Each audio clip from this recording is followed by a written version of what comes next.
Let's make this simple, clear, uncomfortable. You should not quit your job because you believe in your idea. You should quit your job when your idea proves it can support you. That's it. No hype, no shortcuts, no emotional decisions. Because belief does not pay bills. Passion without structure is self-sabotage. Taking a risk is not brave. Taking a calculated risk is. If your business cannot survive alongside your job, it will not survive without it. Your job is not your enemy. It's your investor. It funds your growth. It buys you time. It protects your idea from pressure. And if you remove it too early, you expose yourself. So, ask yourself this, not emotionally, honestly. If your salary disappeared today, would your business carry you?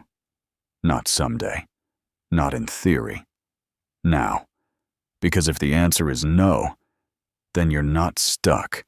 You're in preparation. And preparation is not delay. It's strategy. Don't rush the exit, or you might destroy the very future you're trying to enter.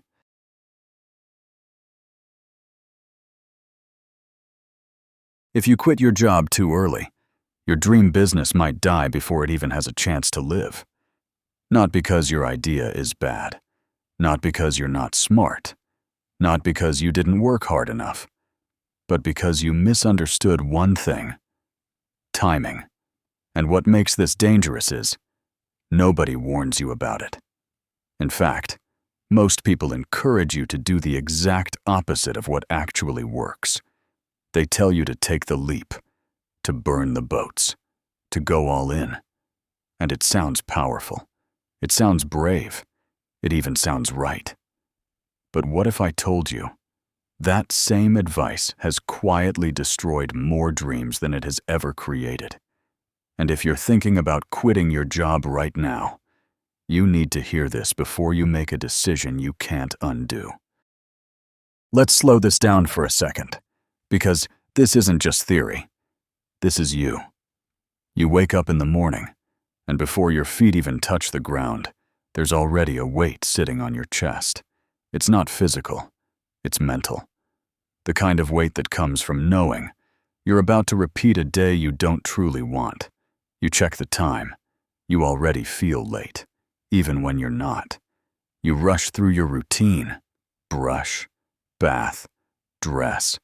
Everything feels automatic, like your body is moving, but your mind is somewhere else. And deep down, you're asking a question you've asked too many times before. Is this really it? Then you get to work. You sit down, open your laptop, and the moment the screen lights up, so does that quiet frustration inside you. Because now you're staring at tasks that don't excite you, problems that aren't yours, goals that don't belong to your life. And somewhere in between emails, deadlines, and meetings, your mind drifts, not randomly, specifically, to something else, your idea. It starts small, in your head, just like every successful entrepreneur, just like every success story you've heard. Just a thought. What if I built something of my own? Then it grows. What if I didn't have to answer to anyone? Then it expands. What if this idea in my head is actually the thing that changes everything? And suddenly, your job isn't just a job anymore. It becomes the thing standing in the way, the obstacle, the delay, the thing you need to escape from. And that's when it gets dangerous. Because now, you're no longer thinking about your job logically. You're thinking about it emotionally. And emotions are powerful, but they're also misleading. Then comes the fuel. You open your phone, scroll, and there they are. People who look like they figured it out. Quit my job at 25. Now I make 10 times my salary. Freedom is better than security. Short clips, clean edits, confident voices. They make it look simple. Clean, predictable, like a straight line from quitting to success. But that's not even the worst part.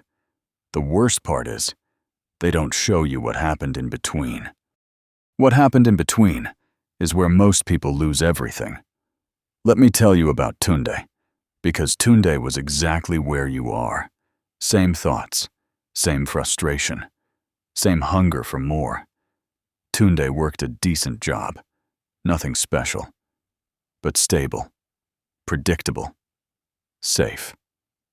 And for a long time, that was enough, until it wasn't.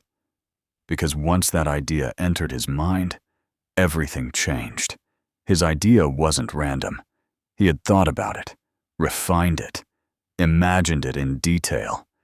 He could see the logo, the product, the future. He could even picture himself talking about how he made it. And that vision, it felt real, so real, that staying at his job started feeling like a betrayal to that vision, like he was holding himself back, like he was choosing comfort over greatness. And once that thought settles in, it doesn't leave easily. So he started building, quietly, after work, before work, during breaks, late nights, early mornings. And for a while, it worked. He felt alive again, like he had control, like he was finally moving forward. But then something subtle started happening. Fatigue, not just physical, mental. Because now, he wasn't living one life. He was living two. Employee by day, entrepreneur by night. And slowly, the pressure started building. And pressure doesn't show up loudly at first. It creeps in quietly until it controls everything. At work, he started losing focus. Small mistakes, missed details, less patience, because his mind wasn't there anymore. It was somewhere else, on his idea, on his future, on the life he believed he was meant to live. And at home, things didn't feel balanced either, because rest started feeling like guilt. Every moment he wasn't working on his business felt like he was falling behind. So he pushed harder. Less sleep, more effort, more pressure. And then came the shift, the dangerous shift. He stopped seeing his job as support and started seeing it as the enemy. Every salary payment? Not enough. Every workday? A waste of time. Every instruction from his boss? Why am I even doing this? And this is where most people lose clarity. Because once your job becomes your enemy, quitting starts to feel like the only solution. Not a strategic move, an emotional escape. And emotional decisions feel right in the moment, but cost you later. That thought. What if this takes longer than I expected? It doesn't leave. It lingers. At first, Tunde ignores it. He tells himself, relax, these things take time. And he's right. They do. But here's the problem. Time is no longer free. Every single day now has a cost attached to it. Food, rent, transport, bills. Before, those things were background noise. Now, they are loud, constant, unavoidable. And when money becomes uncertain, your mind doesn't stay calm. It changes. Something subtle begins to happen. Tunde wakes up, but it feels different now. Not excited, not energized, alert, like something is chasing him. Because it is. Deadlines, not from a boss, but from life itself. And here's what most people don't realize. When your business becomes your only source of survival, you are no longer building a business. You are trying to escape pressure. And those are two completely different mindsets. At first, he sticks to the plan. Careful decisions, thoughtful execution. But as days turn into weeks and income doesn't come in, the plan starts to bend. Maybe I should try something faster. Maybe I should change direction. Maybe I should lower my standards just to get something in. And just like that, clarity begins to fade. And once clarity disappears, you don't notice immediately, but your business starts drifting. There's another guy, Emeka, different person, same situation. Emeka also had an idea, also believed in it, also quit early. But here's what happened to him. By month 3, he wasn't even working on his original idea anymore. He had pivoted 3 times. Not because the ideas were bad, but because pressure made him impatient. And impatience kills consistency. Tunde didn't notice it immediately, but the same thing was happening to him. He started chasing quick wins, small money, anything that could bring in cash, and it felt logical. Something is better than nothing. But that decision came with a hidden cost, because every time you chase survival money, you move further away from building something meaningful. He began cutting corners, shortening processes, skipping validation, rushing execution, because now speed felt more important than quality. And slowly, his original vision started shrinking, not because he wanted it to, but because he couldn't afford to sustain it properly. This is the part nobody talks about. The mental shift. Because when pressure increases, you don't just change what you do, you change who you are while doing it. Confidence becomes doubt. Clarity becomes confusion. Patience becomes urgency. And worst of all, belief becomes fragile. And once belief becomes fragile, every setback feels bigger than it actually is. A small problem shows up. Normally, he would solve it calmly. Now, it feels like a threat, because every delay feels like lost time, and lost time feels like danger. So, he reacts faster, thinks less, pushes harder. But the harder he pushes, the more things start breaking. Picture this. It's late at night. Room is quiet. Laptop open. Screen glowing. Tunde is staring at it, but not really working. Just thinking. Calculating. Worrying. Because for the first time, a new thought enters his mind. What if this doesn't work? And that question is heavier than anything he has faced so far. Savings are dropping. Expenses are constant. Income? Still unstable. And now, decisions are no longer about growth. They are about survival. Which bill can wait? Which expense can be reduced? What can I sacrifice next? Because something always has to give. Let's be brutally honest here. A business without consistent cash flow is not stable. It's vulnerable. And vulnerability is dangerous when you depend on it completely. This is the truth most people avoid because it doesn't sound inspiring. But it is real.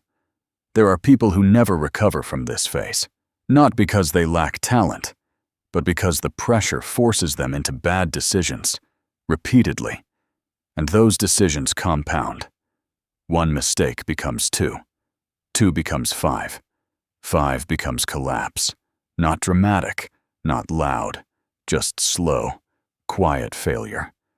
Tunde reaches a point where he's tired, not physically, mentally drained. Because every day now feels like a test, and he's not sure if he's passing. The excitement is gone, replaced by stress. The vision is blurry, replaced by uncertainty. And the freedom he once felt feels like pressure now. This is where most people realize they didn't escape anything. They just replaced one form of pressure with another. And then it hits him. Hard.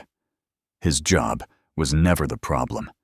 It was support, structure, stability. It gave him something he didn't value at the time. Time. Time to build properly. Time to make mistakes safely. Time to grow without pressure. And he gave it up. Too early. Let's go deeper into this, because this is where everything becomes clear. A business is like a child, not in a motivational way, in a practical way. At the beginning, it is fragile, unpredictable, dependent. It cannot survive on its own. It needs support, resources, protection, and most importantly, time. Now imagine expecting that child to take care of you immediately, to feed you, to support you, to sustain your life. It doesn't make sense, because it's not ready. And your business is no different. The problem is not your idea. The problem is not your ambition. The problem is timing. And timing is everything. Because even a great idea will fail. If it's forced to carry a weight it's not ready for. Tunde sees it now, clearly. But clarity doesn't erase consequences. The pressure already affected his decisions. The stress already changed his execution. The mistakes already slowed him down. And now, he has to deal with the results. But here's the real question. What would have happened if he had done it differently? What would have happened if Tunde didn't quit? Not later, not after failing, but from the very beginning. What if he had approached it differently? Because the truth is, most people don't fail because they lack ambition. They fail because they mismanage transition. Let's rewind. Same Tunde, same job, same frustration, same idea. Nothing changes, except one decision. He doesn't quit. Not yet.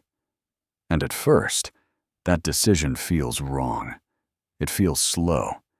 It feels uncomfortable. It even feels like fear. Because everything around him is saying, move faster. Take the leap. Stop playing safe. But instead, he does something most people don't have the discipline to do. He stays. And staying, when everything in you wants to leave, requires more strength than quitting. This time, he approaches it differently, not emotionally, strategically. He looks at his job, not as a prison, but as a resource, a funding system, a stability engine. And that shift alone changes everything. Now, every salary isn't too small. It's fuel. Fuel for his idea. Fuel for experimentation. Fuel for mistakes.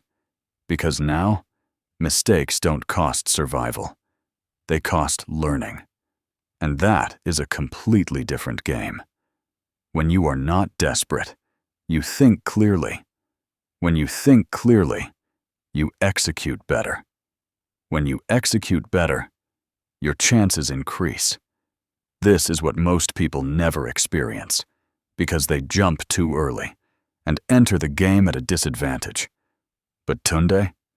He's playing differently now, and this is where things start to compound. At first, progress is slow, painfully slow.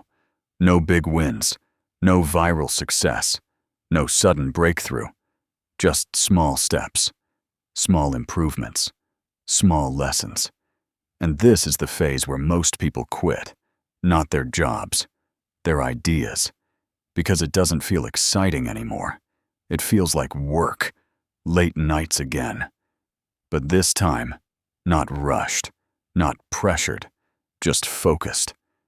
And what happened next is what separates builders from dreamers. One day, something small happens. A sale, not big, not life-changing, but real.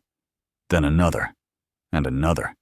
Inconsistent, but present. And that changes something internally. Because now, it's no longer just belief. There's evidence. Confidence built on imagination is fragile. But confidence built on results? That's different. Now when he works, he's not guessing anymore. He's refining, improving what already works, and slowly, the business starts taking shape. The business starts taking shape, and this is the part most people never reach because they quit too early. Months pass. Income grows. Not fast, but steady. And stability starts forming. This is critical, because now, he's not asking, can this work? He's asking, how far can this go? That question only exists when survival is no longer the threat. Then comes the moment, the real moment. Not emotional, not impulsive, calculated. He looks at the numbers. His business income is consistent. Not once, not twice. Repeated, reliable, predictable. And now, for the first time, quitting his job makes sense. Because now, he's not jumping into uncertainty. He's stepping into stability. When he finally resigns, it feels different. No adrenaline rush, no dramatic moment, just calm. Because he's not escaping. He's transitioning. And that difference changes the outcome completely. Same man, same idea. Two different decisions. One led to pressure, confusion, and collapse.